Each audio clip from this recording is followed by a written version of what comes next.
التماس سے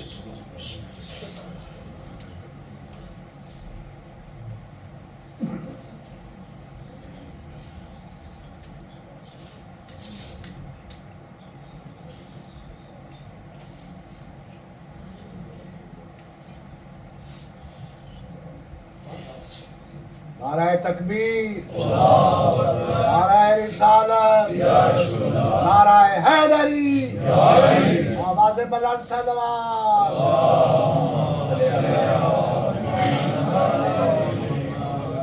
صلوات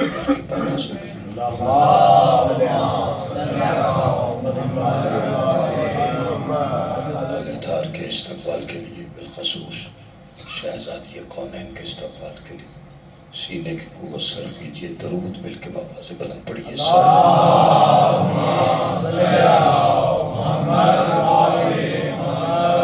خوشنودیے صاحب زماں کے لیے، دعاؤں کی قبولیت کے لیے اور مجلس کی مقبولیت کے لیے، بانیان کی اس محنت کی قبولیت کے لیے، ان کے اور اپنے مرحومین کے بلندی درجات کے لیے، بالخصوص سرکار علامہ ناصر عباس صاحب دیگر علماء ذاکرین شہداء مرحومین سب کے بلندی درجات کے لیے صلوات بلند آواز سے۔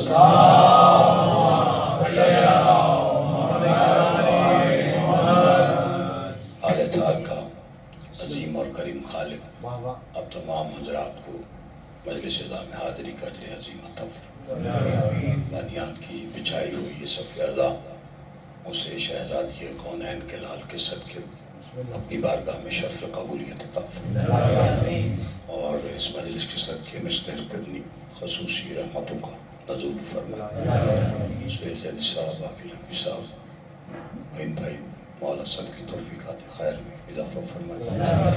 خالق کائنات ہمارے وہ گناہ معاف فرمائے جن گناہوں کی وجہ سے ہم حجت دورہ کی زیارت سے محروم۔ خالق کائنات، مالک کائنات کا جلد ظہور فرمائے۔ جتنی جتنی غرض دعاؤں کی قبولیت کی ہے اتنی بلند صلوات پڑھیے سارے۔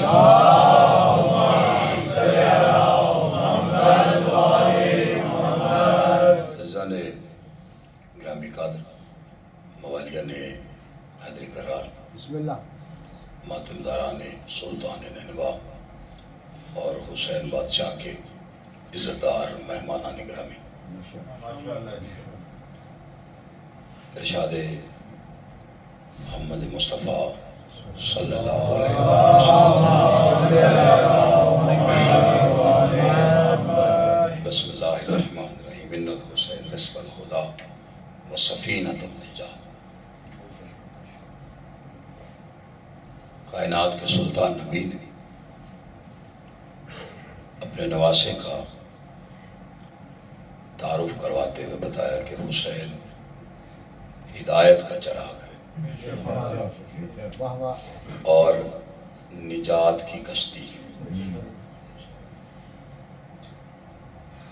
ہمارے ہاں اکثر ہی بہت سارے القابات ایسے ہوتے ہیں جو ہوتے کسی کے بھی نہیں اور وہ انہیں ادا کر دیے جاتے ہیں۔ یہ القابات کا سلسلہ صرف اسی گھرانے کا ہے ماشاءاللہ ماشاءاللہ۔ اور شہداء میں بسم اللہ، خصوصیت یہ ہے کہ جو جس کا لقب ہے وہ اسی کا ہے۔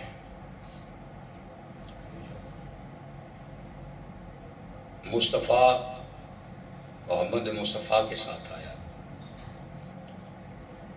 لیکن علی مصطفیٰ نہیں کہلواتے، ماشاءاللہ ہے سارے مصطفیٰ، اس کے باوجود علی مرتضیٰ ہے، حسن مجتبیٰ۔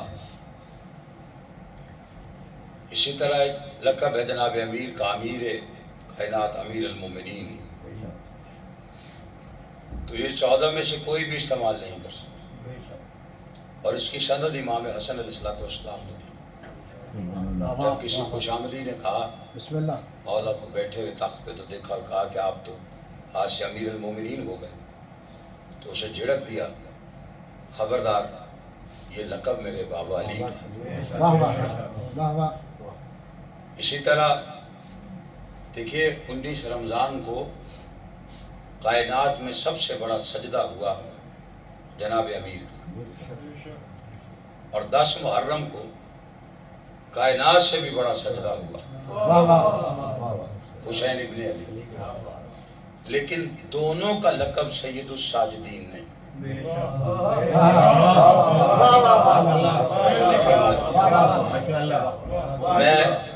کہیں آپ کی توجہ دلوانا چاہتا ہوں، بسم اللہ. اس لیے کہ یہ تھوڑی ایسی باتیں ہوتی ہیں انہیں کرنے میں شاید کوئی سن کے محسوس کرے، لیکن ہم ہر کس و ناقص کے ساتھ ہر لقب لگا دیتے ہیں.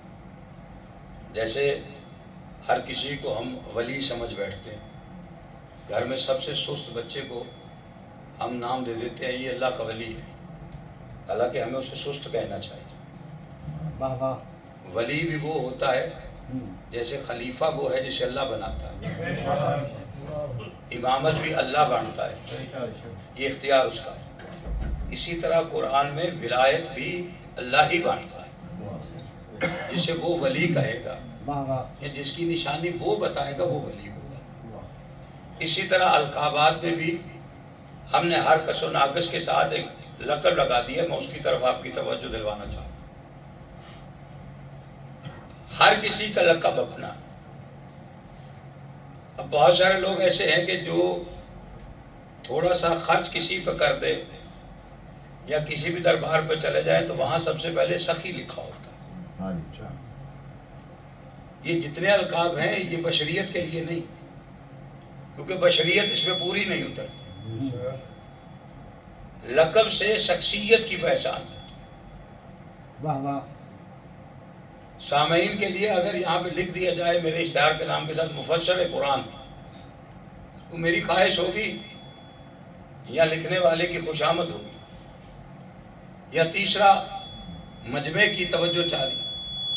اشتہار پہ لکھا جائے گا اور لوگ سننے زیادہ ہیں، جبکہ یہ لقب چرایا ہوا ہے.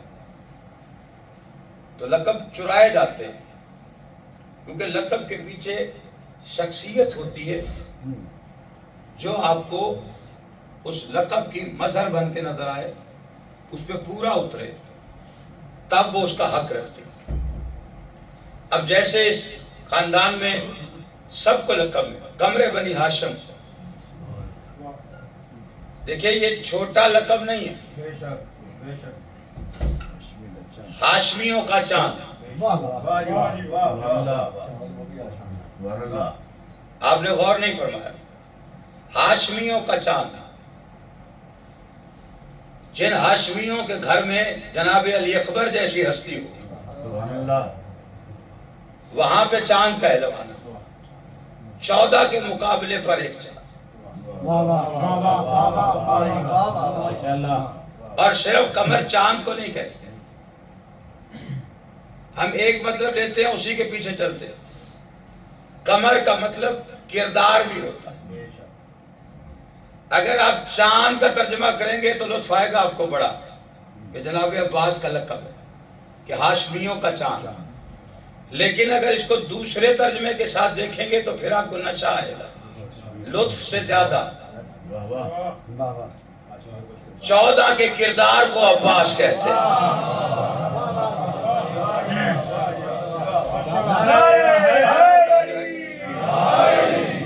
میں صرف آپ کے مزاج کو جانچتے ہوئے میں ایک لقب ہے اور اسی کی تشریح ہے اور میں آپ کی زحمت تمام کروں. توجہ ہے نا سرکار. اسی طرح ایک لقب ہے ایک سخی. لفظ ہے سخی. اب اس سخی کے لیے ہر کوئی دعوے دار جو تھوڑا بہت خرچ کر لے، کسی کے خرچے کو کچھ کھا لے، کوئی کسی 4 بندوں کو کھانا کھلا دے تو وہ سخی مشہور ہے. یہ بڑے سے بڑے پیر کو بھی زیب نہیں دیتے. میں اگر ممبر پہ بیٹھ کے بزرگان کے سامنے یہ دعویٰ کر رہا ہوں تو آخر میرے پاس کوئی دلیل ہوگی. دیکھیے اپنے ہو یا پرائے ہو، جو دنیا میں پیر ہیں ان کے ساتھ لفظ سخی لگا دینا یہ ہماری کامل بھی. لوگ اکثر ترجمہ 2 لفظوں کے تقابل میں کریں، ایک ہے کریم، ایک ہے سخی. کریم اسے کہتے ہیں کہ جو سوال کرنے کے بعد سخی اسے کہتے ہیں کہ جو سوال کرنے سے پہلے. اب یہ دنیاوی ترجمہ جو کیا ہوا ماشاءاللہ یہ بھی ناقص ہے، کامل ہے، کیونکہ سخی لقب کسی ایک خاص ہستی کا. دیکھیے سخاوت یہ نہیں ہوتی. اور اس سے بھی آگے اگر بات چلے گی تو حضرت آدم سے لے کر حضرت عیسیٰ تک، میں دنیاوی پیروں کی بات ہی نہیں کرتا، شاید کسی کو برا لگے، حضرت آدم سے لے کر حضرت عیسیٰ تک کوئی نبی یہ دعویٰ نہیں کر سکتا کہ وہ سخی ہے. پریشان تو نہیں ہو سکتا؟ کوئی نبی یہ دعویٰ نہیں کر سکتا کہ وہ سخی ہے.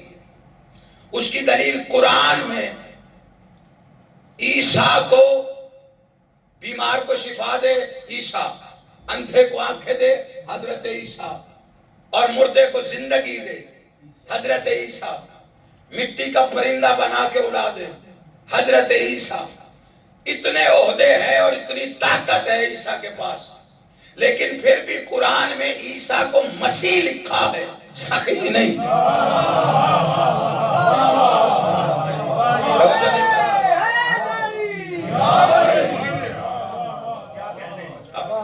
تھوڑا سا بولیں گے. دیکھیں مجلس میں ضروری نہیں کہ زیادہ لوگ ہوں تو بولا جاتا ہے، مجلس میں بولا جاتا ہے اس ذکر پہ جو میں کر رہا ہوں.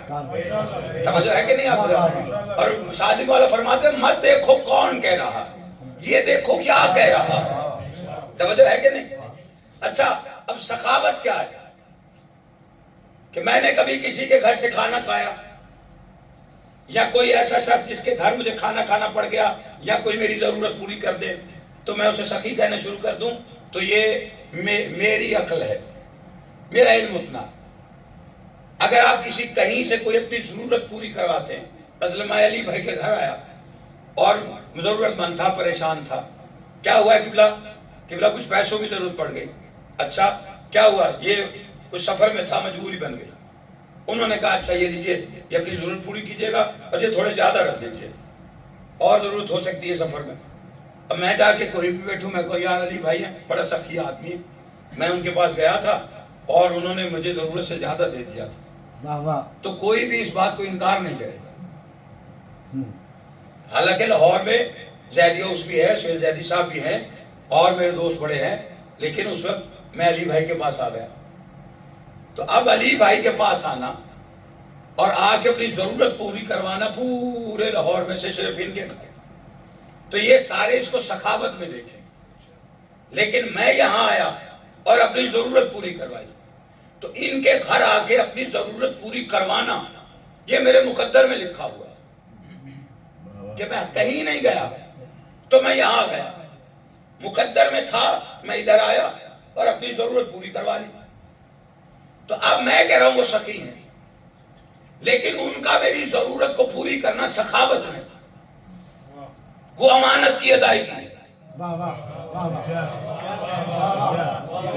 نہیں توجہ فرما رہے سرکار. میں آپ کی زبین نیاز کہاں کم کروانے لگا ہوں آپ کو اندازہ تک نہیں. دیکھیے یہ بات اب اگر کوئی واہ کرے اس کا مطلب ہے کہ کوئی تو میرے ساتھ متفق ہو گیا، جو چپ بیٹھے ہیں وہ بھی تھوڑی دیر تک ہو جائیں گے کہ میں نے اپنی ضرورت پوری، یعنی مقدر کا لکھا ہوا صاحب مقدر تک پہنچا دینا امانت کی ادائیگی، سخاوت نہیں. آپ کے گھر میں اچھا گوشت بنا ہو کھانے کے لیے، بڑی اچھی کڑھائی بنی ہو، آپ اسی وقت اٹھ کے کسی کام سے اپنے دوست کے گھر چلے جائیں وہ کھانا چھوڑ کر، اور وہ کھانے کے وقت آپ کے آگے دال رکھ دیں، آپ کبھی نہیں کہیں گے یار تم سے بڑا سخی کوئی نہیں دیکھا کہ دال کھلوا رہے. ہر بندہ یہی کہے گا یار آج مقدر میں یہ لکھی ہوئی تھی، ورنہ گھر تو گوشت بنا ہوا تھا. اس کا مطلب ہے کہ جو مقدر کا ہے اور جس کے مقدر میں جہاں لکھا ہے وہ اپنا حاصل وہیں سے کرے گا. تو پھر جس نے آپ کو دیا ہے وہ مقدر کا لکھا دیا ہے. توجہ نہیں فرما رہے میری بات. جس نے آپ کو دیا مقدر کا لکھا دیا تو پھر مقدر کا صاحب مقدر تک پہنچانا سخاوت نہیں امانت کی ادائیگی ہے. اب سخاوت کیا ہے؟ سخاوت اسے کہتے ہیں کہ مقدر میں نہ ہو.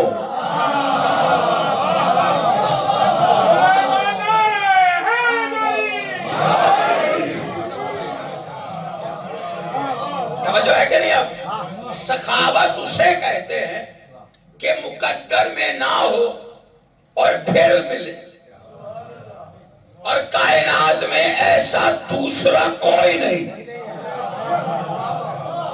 جو پہنچے میں اسے واہ کر رہا ہوں. اس کی وجہ ہے کہ کائنات کی تاریخ کے ماتھے پہ یہ واقعہ لکھا ہوا ہے کہ مقدر میں نہیں. دیکھیے آپ علی کے ماننے والے، آپ حسن کے ماننے والے، آپ حسین بادشاہ کے ماننے والے، 14 کے ماننے والے، کبھی کسی نے اپنی گاڑی کے پیچھے اپنے گھر کے باہر یا کہیں اشتہار پہ لکھوایا ہے جو مقدر میں نہیں وہ علی سے مانگو؟ نہیں توجہ فرمائی. یقین ہے اور دیتے سارے ہی، مانگتے بھی سب سے، لیکن یہ آپ کو اتنا یقین کیوں ہے کہ مقدر میں نہیں ہے تو حسین سے مانگو؟ اس کی وجہ یہ ہے کہ کوئی ایک تھا کہ جس کے مقدر میں نہیں تھا. اور آپ نے یہ کبھی سوچا ہے کہ وہ سیدھا نہیں آیا؟ کیوں آگے کہا حسین بادشاہ سے کہیں راہ چلتے ہوئے کہیں دعا لے لی کہ مجھے دیجیے؟ نہیں، وہ آیا رسول اللہ کے پاس. نہیں توجہ فرما رہے. دیکھیں میں بڑی آسان گفتگو کرنے کا آدمی ہوں بھائی. دیکھیں وہ آیا ہے رسول اللہ کے پاس. تو اب یہ پہلے رسول اللہ کے پاس سائل کیوں آ رہے ہیں؟ ایک ایسے آیا وہ بھی سیدھا رسول اللہ کے پاس، پر کام حسین سے. تو پہلے نبی کے پاس کیوں آ رہے ہیں؟ کیونکہ نبی کو ماننے والے صرف شیعہ نہیں، سارے کلمہ گو ہیں. کسی کو حسین کی عطا پہ شک ہو سکتا ہے، رسول کی زبان پہ نہیں. اگر نبی کی زبان پہ شک کرے تو کافر ہو جائے. نہیں توجہ فرما رہے آپ. نبی کی زبان پہ شک کرے تو کافر ہو جائے، کیونکہ قرآن میں سند ہے وہی بولتا ہے جو وہی بولتی ہے. اس کا مطلب ہے نبی اللہ کی مرضی کے بغیر نہیں بولتے. تو اس نے بھی آگے یہی کہا، عرش والے نے بھی یہی کہا تھا پر لینے، تو کہا جھولے سمجھ کرو. تو کیا کائنات کا سلطان نبی سخاوت نہیں کر سکتے؟ آپ چپ کر گئے. میں نے عالم تصور میں پوچھا یا رسول اللہ آپ تو نانا ہے، حسین نواسا ہے، وہ آپ کے پاس آیا تو اپنے ہاتھ مس کیجئے، شفا دیجئے، بخش دیجئے اس کو. کیا معاذ اللہ آپ کے ہاتھوں میں وہ کیفیت نہیں کہ آپ اسے ہاتھ لگائے اور اسے بخشش مل جائے؟ عجب نہیں رسول اللہ کی آواز ہے، کر سکتا ہوں قانون غلط بنے گا، ہر وہ مجرم بخشا جائے گا جو مجھ سے معصوم ہو جائے گا. نہیں توجہ فرما رہے میری بات پر؟ توجہ نہیں فرما، توجہ نہیں فرمائی بات. دیکھیں علت کیا ہے کہ وہ پہلا آیا تو نبی نے مس نہیں کیے، اس لیے کہ پھر قانون بن گیا نا کہ پھر جو مس ہو گیا پھر بخشا گیا. اب یہ بھی آیا اور آگے رسول اللہ سے کہا کہ میرے ہاں اولاد نہیں. اب اس واقعے کو بھی بچوں کو برگلانے کے لیے ایک سند پہ اعتراض کیا جاتا ہے، تو وہ بھی میں عرض کر دیتا ہوں. لیکن سب سے پہلے جو سخاوت ہے وہ دیکھیے کون کرے. یہ لقب کس کا ہے؟ صرف ایک ہستی کا، اور خلق ہی اس کے لیے ہوا، کیونکہ دوسرا اس معیار پہ پورا اتر ہی کوئی نہیں سکتا جو بشریت میں ہے. اس لیے سخی کوئی نہیں ہو سکتا. اور اس نے کہا میرے ہاں اولاد نہیں. تو نبی نے تقدیر پڑھی، تحریر پڑھی، تقدیر پڑھ کے کہا تیری تقدیر میں نہیں ہے. حالانکہ سلطان نبی جانتے تھے کہ ابھی ابھی میرا بچہ حسین دے گا. پہلی بات تو نبی نے تقدیر پڑھ کے کہا تقدیر میں نہیں بتایا کیا کہ بیٹے تقدیر سے نہیں شبیر سے ملتے. توجہ نہیں فرمائی. اچھا اس کی تقدیر میں نہیں تھا, وہ نبی کے پاس آیا. سچی پہلے نبی کے پاس کیوں آیا؟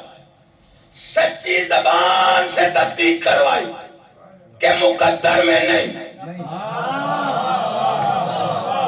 توجہ فرمانے سے سچی زبان سے, تاکہ انکار کوئی نہ کرے. سچی زبان سے پہلے اقرار کروایا اللہ نے کہ مقدر میں نہیں. جب نبی نے یہ تصدیق کی کہ مقدر میں نہیں, پھر حسین نے کہا آپ میں دوں گا. توجہ نہیں فرمائی. اب جو بندے اس بات پہ پریشان ہیں کہ یہ کوئی ایسا واقعہ تو نہیں, وہ تو راہب ہے. اب یہاں سب سے بڑا جو تضاد پیدا کیا جاتا ہے, کنفیوژن پیدا کیا جاتا ہے کہ وہ تو شادی نہیں کرتے, ان کے تو اولاد ہوتی نہیں. یہ تو ایک ذاکرین کا بنایا ہوا واقعہ. اچھا ذاکرین کے بنائے ہوئے واقعے پہ یقین ہے, حسین کی عطا پہ شک کر رہا ہے. توجہ نہیں فرمائی. اب سب سے پہلی بات جو یہ کہتے ہیں راہب کی اولاد نہیں ہوتی, ان کے لیے قرآن میں رد ہے. یا تو پڑھو یا آیت نکال دو.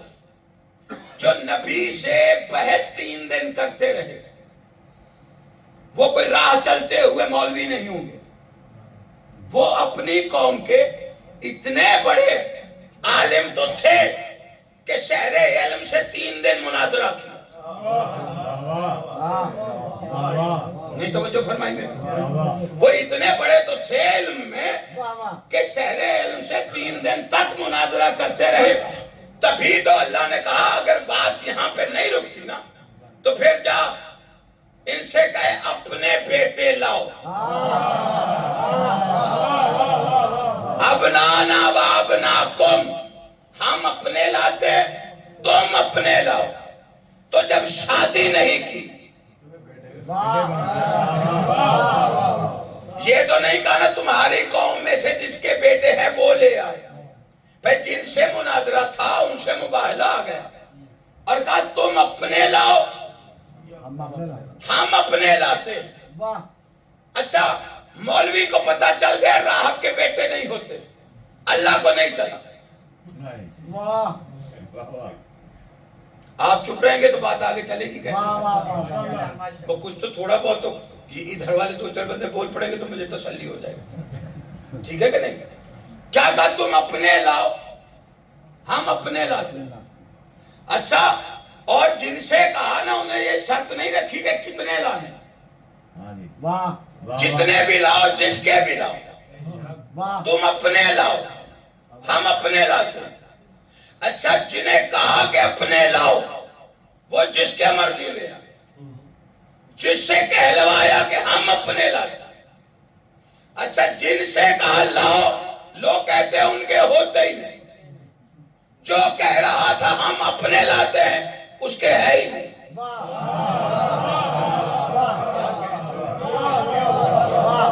نہیں توجہ فرمائیے. مباہلہ سال بعد نہیں ہوا, صبح کو ہے کہ کل آؤ میدان لگے گا.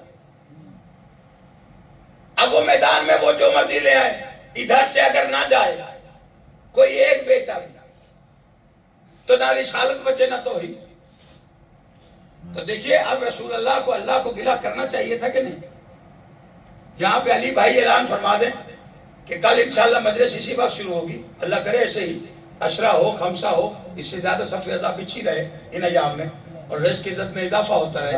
اور وہ کہیں کہ کل بھی مجلس ادا ہوگی اور فراز حیدر کاظمی خطاب فرمائیں گے, ساتھ اپنا بیٹا لائیں گے. تو میں سہیل علی صاحب سے باہر نکل کے کہوں قبلہ مجلس تو آپ نے لکھوا دی, علی بھائی نے لکھ کہہ دیا پڑھ تو میں دوں گا, آج بھی پڑھیے کل بھی پڑھوں گا, لیکن یہ کیا شرط ہے آپ کو تو پتہ ہے میرا نہیں ہے. تو قبلہ کیا ہوا, کہا ہوا کچھ نہیں, مجلس پہ آؤں گا, دل تو دکھے گا نا میرا, تکلیف ہوگی نا کہ جب نہیں ہے تو کیوں کہا. اللہ جب دے کے لیے تو نے واپس, تو پھر نبی سے کیوں کہہ رہا ہے کہ ہم اپنے لائے نا.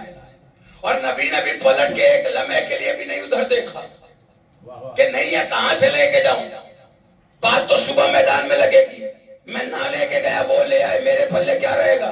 تیری توحید نہیں بچے گی، میری رسالت نہیں بچے گی۔ اب اللہ سے ایک لمحے کے لیے بھی کہیں بھی کسی نے جرت نہیں کی لکھنے کی کہ نبی نے پلٹ کے دیکھا ہو عرش کی طرف اور کہا یا اللہ کہاں سے لاؤں؟ انہیں کہا تم اپنے لاؤ، ہم اپنے لاتے ہیں۔ خالی چولی والے محمد نے اللہ کو نہیں دیکھا، دروازے بطول پہ آ کے کہا یا علی بیٹے دو۔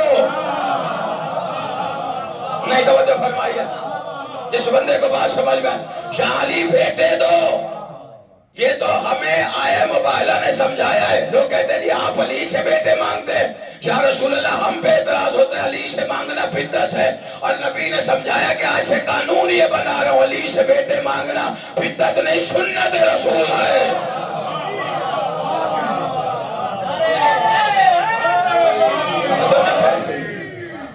اچھا اب یہ دلیل ہو گئی قرآن کی، اب ہے تاریخ کا واقعہ۔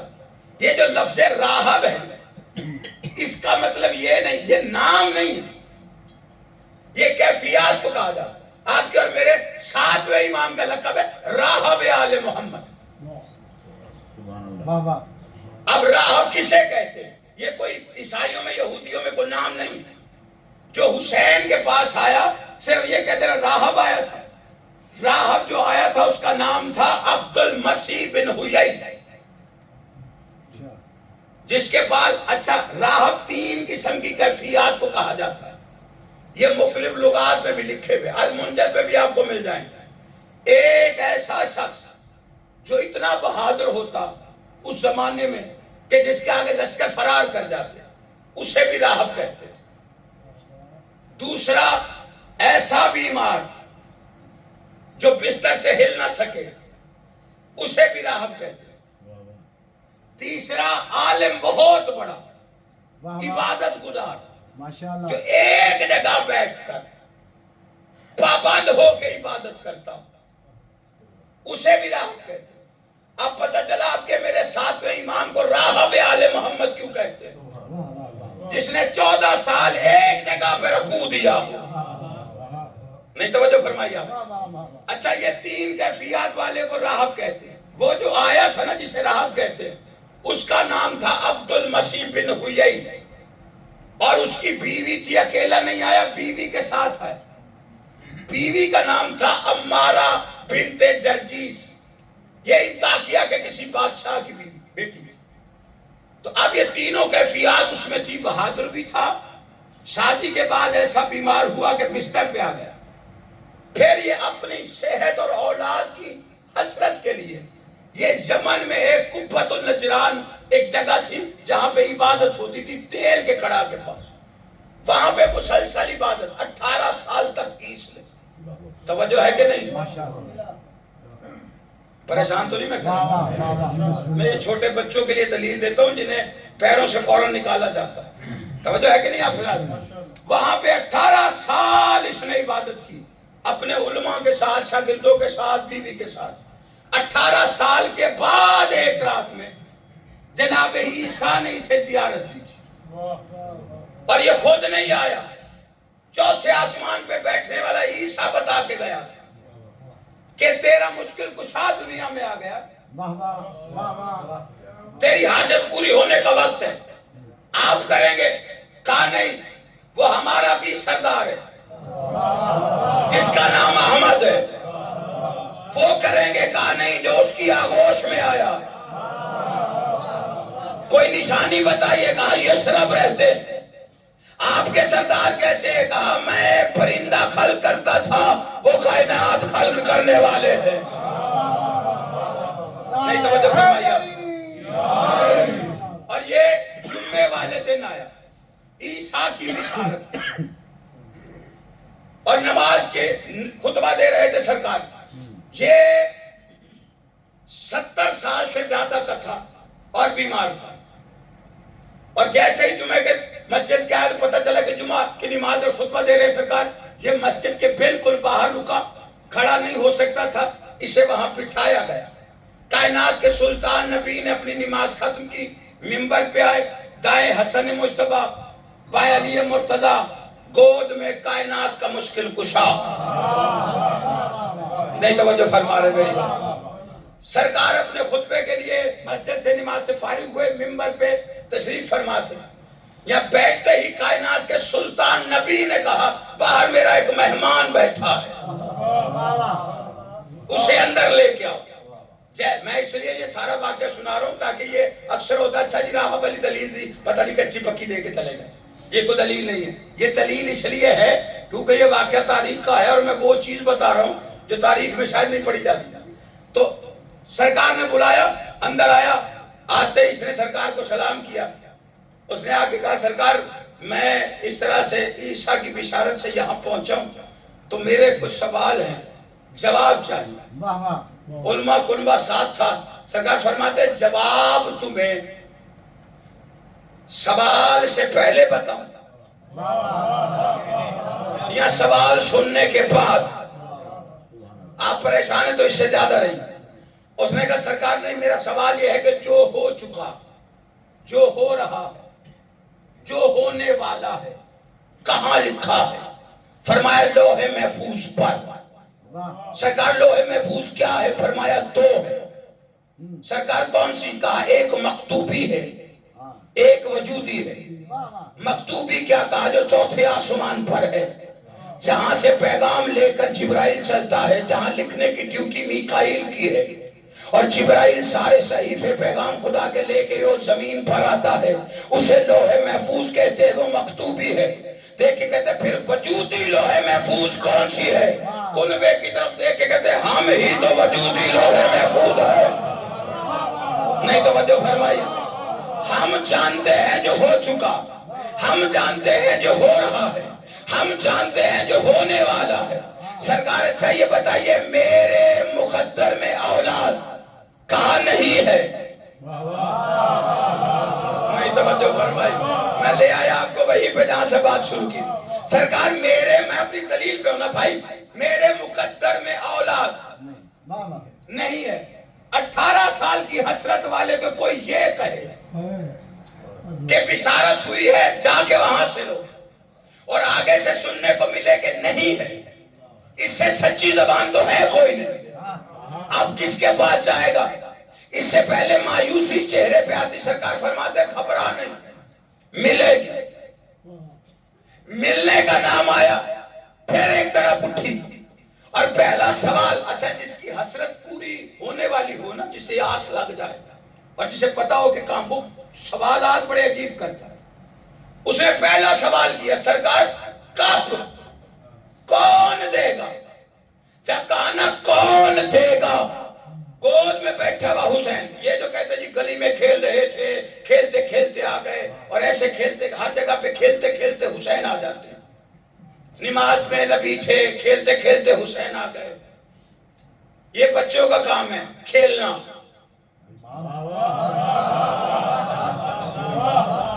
کائنات چلانا یہ حسین کا کام ہے. حسین کے ہر فعل میں حکمت ہے. اور حسین یہ نہیں کہ بڑے ہوئے تو امام ہوئے تو پھر جو کام کرنا. امام جیسے نبی آتا ہے ویسے امام آتا ہے. اور حسین کھیلنے رہے تھے، آغوش مصطفیٰ پر تھے. جب اسے کہا دیکھے علی بھی کھڑے. میرا دعویٰ ہے سخی کو جو مقدر میں نہیں گودے، علی کی موجودگی میں، حسن کی موجودگی میں آغوش میں بیٹھے ہوئے حسین کے سر پہ ہاتھ رکھا. جب اس نے کہا نا کون دے گا، فرمایا وہی دے گا جو لوح محفوظ پہ مرضی لکھتا ہے. نہیں توجہ فرمائے نا جسے حسین سننا. اچھا سر پہ ہاتھ تھا، جیسے ہی ہاتھ کو دیکھا تو سمجھا کہ مشکل کچھ آ جائی ہے جس کا عیسیٰ بتا کے گئے. لیکن اس کے دل میں پہلا یہ خیال آیا کہ گود کا بچہ یہ بولے گا اور مجھے اولاد ملے گی. یہ فطری شرح بشری سوال اس کے ذہن میں آیا. ابھی صرف دل میں تھا، سوال نے لفظوں کا لبادہ اوڑھ کے لبوں تک آنے کی جرت ہی نہیں کی. ابھی سوچا کہ گود کا بچہ بول کے میری تقدیر بدلے گا، یہ بولے گا.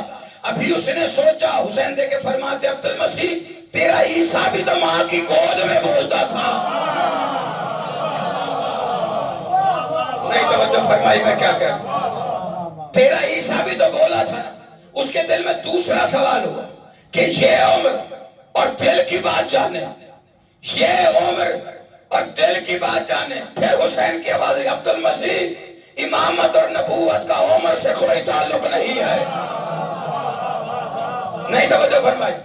نہ جہاں پہ حسین منوایا گیا، اللہ نے ہر جگہ منوایا ہے حسین. کربلا ہے تو حسین منوایا، کسی کو معافی دی تو حسین منوایا، کسی کو اولاد دی تو حسین منوایا. اب ایسا نہیں ہے. نہیں، سخاوت کا میں دلیل رکھنے لگا پوری. جب اس نے کہا نا کہ میری اولاد، حسین نے دیکھ کے کہا ملے گی. 18 سال سے نہ ملی ہو اور ایک تڑپ ہو اور اس کے بعد کوئی یہ کہے کہ ملے گی، بے قراری کا عالم کیا ہوگا؟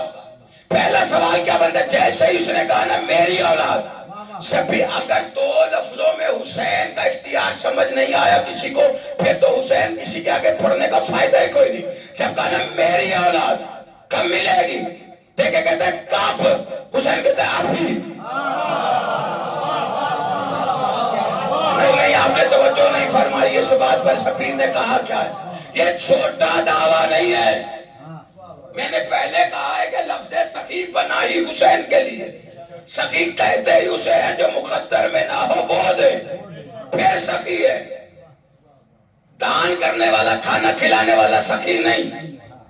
اس کے لیے حسین کا ایک اور لقب ہے، ابل مساکین، مسکینوں کا باپ جو روٹی کھلاتا ہے. یہ سخی حسین کے لیے. کب؟ ابھی.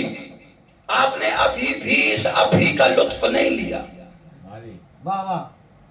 یہ حسین کا اختیار ہے.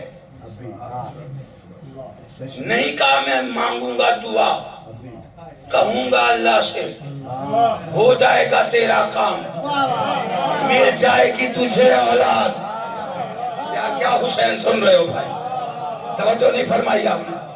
حسین فرما رہے ہیں ابھی. اس میں ابھی کا مطلب سمجھ رہے ہو کہ ایک بیمار 70 سال کا بیمار آ کے کہ میری بیوی بانجھ ہے، میں بیمار ہوں، 70 سال سے زیادہ عمر ہے میری اور میری اولاد نہیں، اور حسین کہہ رہے ہیں ابھی.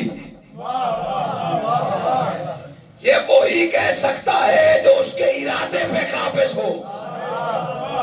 نہیں توجہ فرمائی. جسے یہ پتا ہے کہ میرا ارادہ کرنا اس کا ارادہ کرنا ہے. اور یہی تو ہمیں فطرت سے سمجھایا تھا. دیکھیں ایک قرآن کا عقیدہ ہے، ما تشاؤون الا یشاء اللہ، کہ جو اللہ چاہتا ہے وہ یہ چاہتے ہیں. یہ قرآن کا عقیدہ ہے اور بالکل 110% قرآن میں شک بھی حرام. یہ قرآن نے بتایا، لیکن یہ عقیدے کا ایک رخ ہے. فطرت نے دوسرا رخ بتلایا. چولہے سے ماسو ہوا، حسین سے نہیں.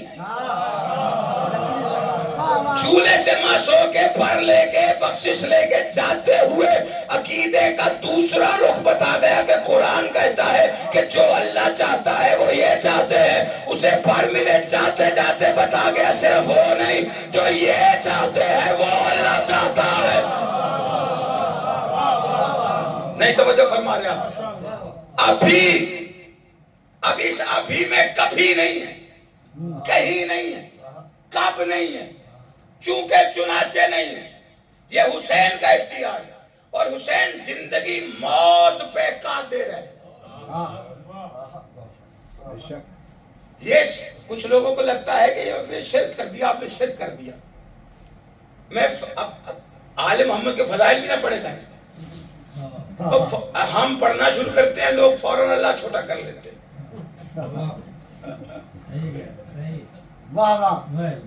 اچھا چلے سارا کچھ چھوڑیے، کربلا کسی کا جگر ہے نبھا جائے.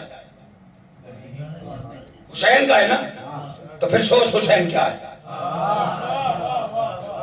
یار جناب امیر نے ایک رات سو کر بستر پر مرضی خوراک نہیں دی، خریدی اللہ کی مرضی. اب ایک رات کے لیے سوئے اور ایسا سوئے کہ اس کی مرضی خرید لی، سونا ہی ایسا پسند آیا.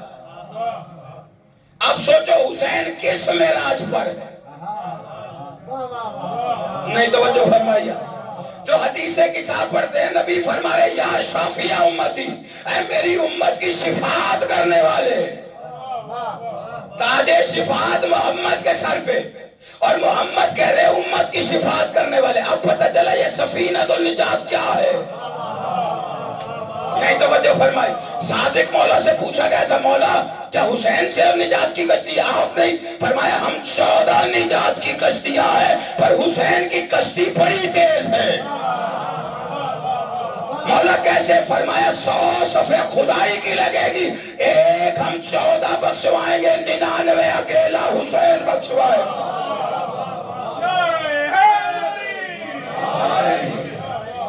ابھی حسین کا ابھی سمجھ نہیں آیا، ابھی بھی نہیں آیا. حسین کا ابھی کربلا میں بتا کے گیا حسین موت پر قادر، اور یہاں بتایا حسین زندگی پہ قادر. اور جانتے ہیں موت پہ قادر کیسے؟ ایک وقت آیا کربلا میں کہ جب حسین نماز پڑھنے لگے، 3000 تیر اندازوں نے تیر جوڑ لیے کمانوں میں حسین کو نشانہ کرنے کے لیے. نماز حسین چھوڑتے نہیں، کربلا میں پڑھنی ہے، تیر بھی روکنے. شہید جی میرے مالک، نماز کا وقت، حاضر میرے مولا، آج آپ نے نہیں پڑھنی. مولا میرے لیے حکم فرمایا پڑھوں گا میں کیا کروں؟ کہا میرے آگے کھڑے ہو جائے. مولا حکم فرمائے گا وہ 3000 تیر چھوٹیں گے اور شہید میں پڑھوں گا، تم نے سینے پہ لینے.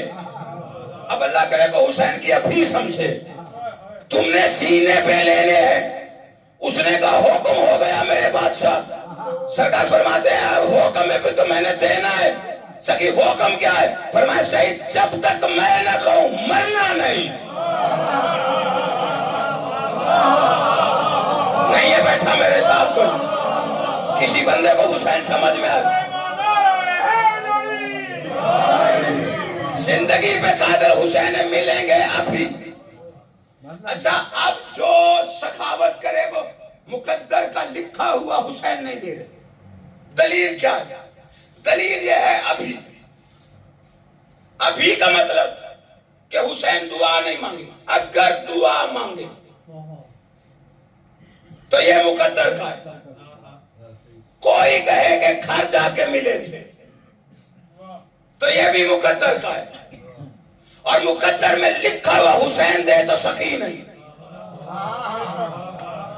نہیں توجہ فرمائی آپ نے. مقدر کا لکھا ہوا حسین دے تو سخی نہیں. حسین نے ابھی کا چولی پھیلا، کچھ ساتھ آئے ہوئے کم ظرف بھی تھے، کچھ بزم رسول میں منافق بھی تھے. جب شبیر نے کہا نا ابھی، انہوں نے ایک زبان میں کہا کہ یہ کیسے ہو سکتا ہے، اگر اسے ملنی ہوتی تو اللہ دے دیتا. یہ ابھی کہے کہ کیسے دے گا، مقدر میں ہوتی تو اللہ دے دیتا. آگوش محمد میں بیٹھے ہوئے شبیر نے کہا حسین دیتا ہی وہ ہے جو مقدر میں نہ ہو. نہیں توجہ فرمائی. اچھا راہب جھولی پھیلا. اب سارے کہتے راہب 7 بیٹے لے گئے تو دیے کیسے حسین؟ آپ کی خاموشی مجھے پریشان کیے جا رہے ہیں. توجہ ہے کہ نہیں آپ؟ اب بادشاہ حسین کا تذکرہ ہی تو بڑا آسان تھا قصہ ہے. دیکھیے حسین نے دعا تو کی نہیں، اسے گھر جا کے ملے نہیں، جھولی پھیلائی تو بیٹے ساتھ تھے، دیے کیسے حسین؟ اگر دعا کرے تو مقدر کا ہے. نہیں توجہ فرما رہے. اگر دعا کرے تو مقدر کا ہے، مقدر کا ہے تو سخاوت نہیں. اب جھولی میں بیٹے بھی آئے. آپ جتنے ہی خاموشی سے سن رہے ہیں، یہ جملہ اتنا بڑا تھوڑا ہے، کوئی اس ماننے کو تیار تو ہو حسین کا اختیار کیا ہے. کوئی دوسرا رستہ نہیں ہے جو کتاب کے جملے منو ان پڑھتا ہوں. جب کہا نا چھولی پھیلاؤ، اللہ کے ارادے پہ اختیار رکھنے والے حسین نے چھولی کو دے کے کہا کون؟ کوئی بیٹھا یا جسے بات سمجھ. کون کی نون ختم نہیں ہوئی تھی. جھولی میں بیٹا تھا، پھر ایک نہیں تھا، پھر ایک کے بعد ایک تھا، گنتی میں 7واں تھا. 7 بیٹے جھولی میں آئے اور راہب نے کہا بس راہب نے کہا بس اب میں کہنے کا حق رکھتا ہوں نا، جس کی سخاوت کی لغت میں لفظ بس کوئی نہ ہو اسے حسین کہتے ہیں۔ حسین نے نہیں کہا راہب ساتھ ہو گئے بس کر، تو نے ایک مانگا تھا میں نے ساتھ دیے۔ حسین دے رہا اور دیتے دیتے ساتویں پہ کہا بس۔ جب ساتویں پہ بس ہوا شبیر دے کے فرماتے ہیں میرے کرم کے سمندر میں حسرت کی کنکریاں پھینک کے دامن اتنا چھوٹا لے آیا۔ راہب عبدالمسیح آج اگر تو بس نہ کہتا میرے کرم کے سمندر میں وہ تلاطم تھا کہ محشر والے دن اولاد آدم ادھر ہوتی اولاد راہب ادھر۔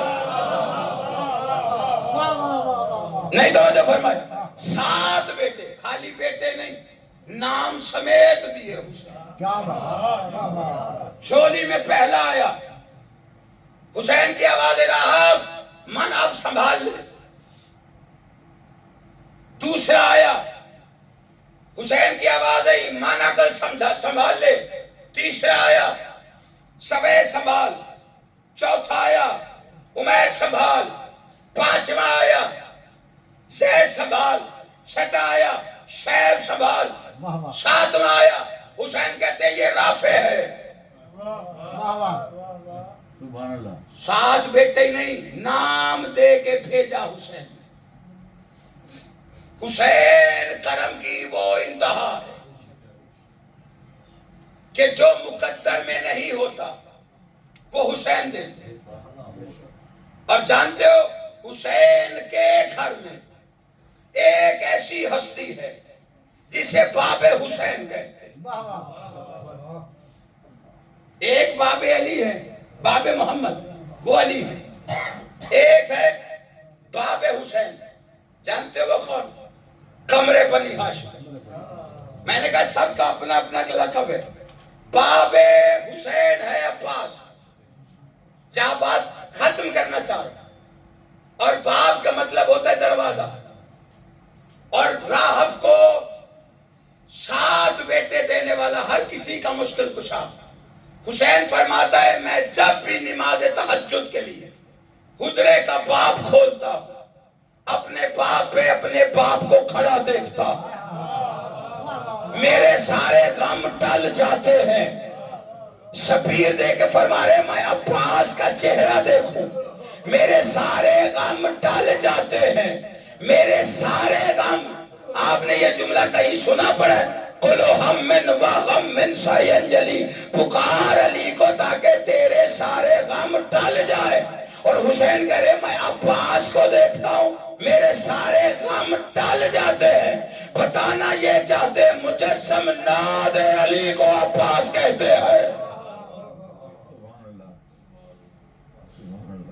شبیر کا مشکل کشا عالم کی برہم کی، کائنات کا مشکل کشا حسین، حسین کا مشکل کشا عباس۔ بڑا مشکل سفر کیا ہے عباس نے کربلا سے شام۔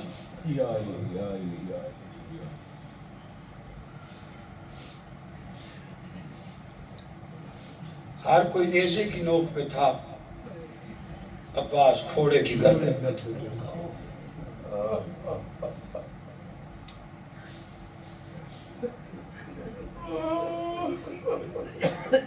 اور جیسے جیسے تیزی سے گھوڑا بھاگتا کبھی دائیں چٹان عباس کے رخسار کا بوسہ لیتی،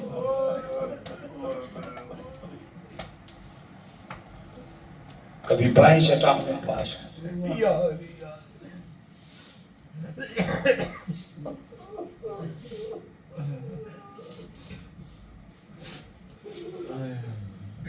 یہ اکثر سوال ہوتا ہے اور لوگ پڑھتے ہیں گریہ بھی کرتے ہیں کہ ہر سر نیزے پہ سوار تھا۔ ایک سر تھا جو گھوڑے کی گردن میں تھا۔ تو جواب یہ دیا جاتا ہے جیسے ہی نیزے کی نوک پہ عباس کا سارا تھا آنکھیں کھلتی اور عالیہ کا کھلا سر نظر آتا. عباس کی غیرت گوارا نہیں کرتی تھی، وہ سر پھر جاتا. میرا سوال یہ ہے کہ بے شک روایت ٹھیک ہوگی، لوگ پڑھنے والے پڑھتے ہیں، روتے ہیں، مومن نرم دل ہوتے ہیں. آپ کی دل میں جو قبر ہے حسین کی، اس کے تڑپنے کا خیال ہوتا ہے. تو کیا حسین کا سر جب نو کے نیزہ پہ تھا تو آنکھ کھلتی ہوگی تو بہن کا کھلا سر نظر نہیں آتا ہوگا؟ کیا جناب ابن اکبر کی نظر نہیں پڑتی ہوگی؟ بلکہ کئی مقام ایسے ہیں سفر پر جب رش بڑھتا تھا نا، نیزے کی طرف دیکھ کے کہتی تھی شبیر آپ بڑھ کھروا.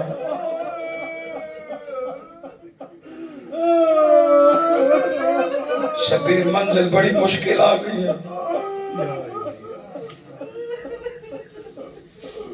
شبیر میں نے تیرے قاتل گنے، اب میرے گن. حسین آنکھیں بند کرتے کہتے آنکھ بند نہ کارا، میرے قاتل گن، کھول آنکھیں. تو جناب عباس کا سر گھوڑے کی گردن پہ سب سے زیادہ مارا ہے جناب عباس کو کربلا. شامی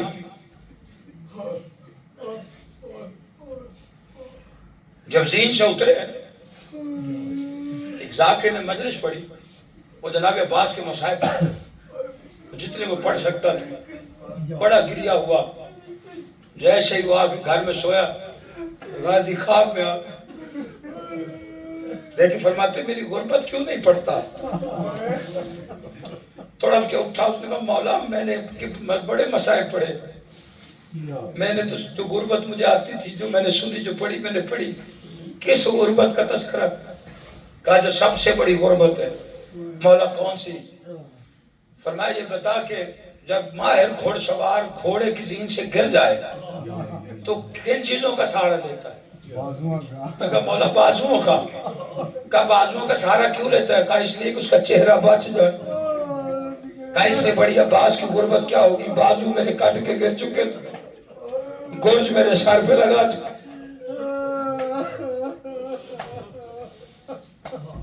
اور جیسے عباس زمین پہ آئے، جنگل میں اعلان ہوا علی کے بیٹے نے زین چھوڑ دی، جس نے جو بدلہ لینا ہے بدلہ. بس اتنا بدلہ لیا گیا کہ شبیر لاش نہیں اٹھا سکے. جو یہ کہا جاتا ہے کہ غازی شرمندہ تھے، پانی نہیں لا سکے. اگر غازی کی زندگی میں شرمندگی کا کوئی لمحہ بھی ہوتا نا تو علم آپ کے گھر پہ آج نہ سجایا جاتا. یہی تو مان ہے سیدوں کا. بات یہ نہیں تھی. جیسے ہی ابا حسین خالی آئے نا تو پہلے بہن نے پوچھا حسین میرا عباس. اللہ جانے کتنی دیر اس سوال کے جواب میں حسین روتا رہا. بی بی کی آواز ہے کیا واقعی کنیز کا بیٹا سمجھ کے چھوڑا ہے؟ کہا نہیں عباس لا نہیں سکا. بی بی کہتی ہے قاسم بھی تو چن کے دامن میں لے آیا تھا نا. حسین رو کے فرماتے ہیں قاسم اس قابل تھا میں لے آتا، لیکن عباس اس قابل نہیں میں گٹھڑی میں بھی لے آیا. جب حسین چلے گئے لاش کو چھوڑ کے تو شامیوں نے سمجھا تیرا میرا سجاد بادشاہ. فرماتا ہے جب قافلہ شام سے واپس آیا تھا نا تو اس وقت بی بی نے حسین کی قبر کی زیارت کی. زیارت کرنے کے بعد کہتی سجاد میرے عباس کی قبر کہاں بنائی ہے؟ پھپھی کا ہاتھ پکڑا ایک چھوٹی سی قبر پہ لا کے کھڑا کیا. تڑپ کے زینب کہتی ہے سجاد یہ کس کی قبر ہے؟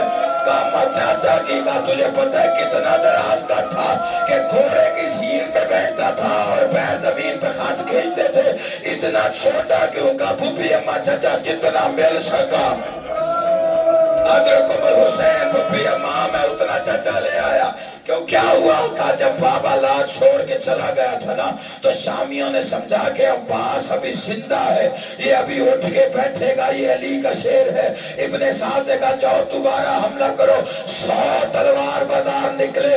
آ کے انہوں نے 100 تلواروں سے غازی کی لاش پہ ایسا حملہ کیا آدھا غازی کھا کے شفا بن گیا.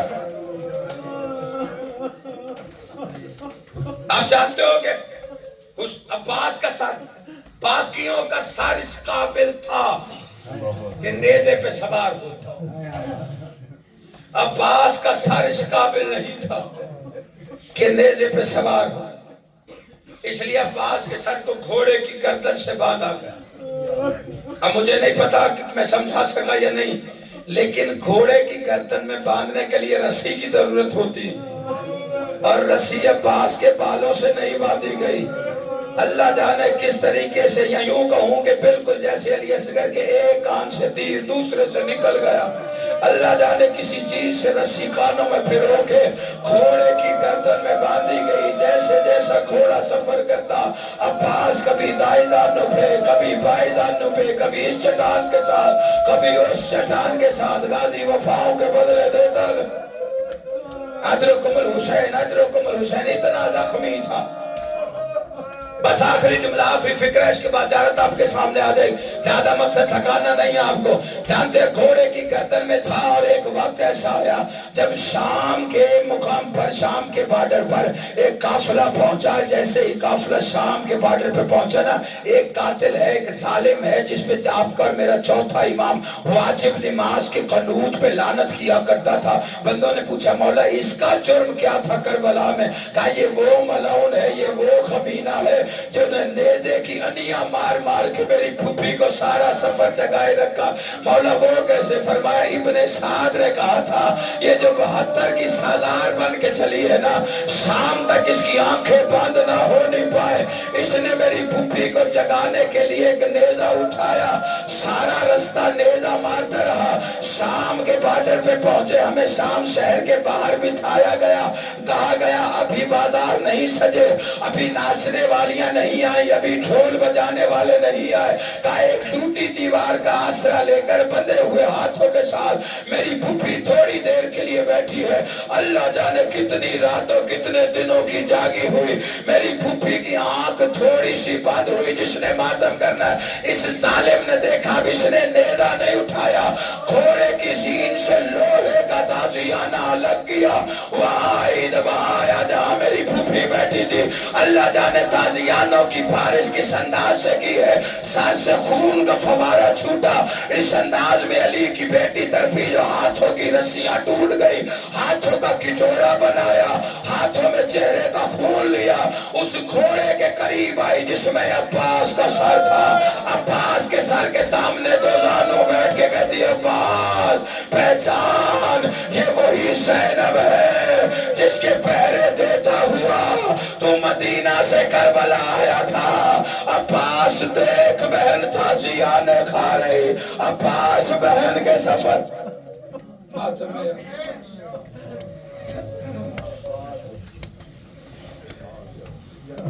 یا حسین یا حسین یا حسین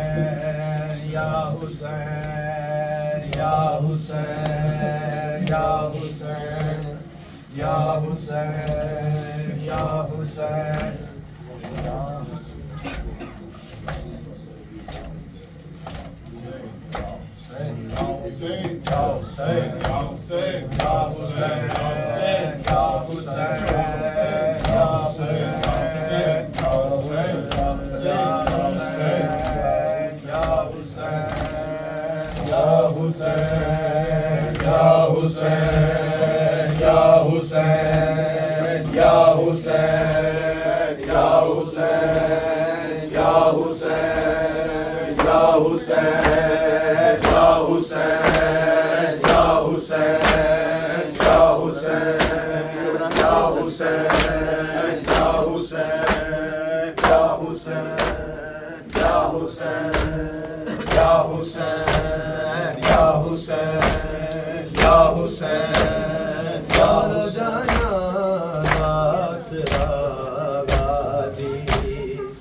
تیرا جانا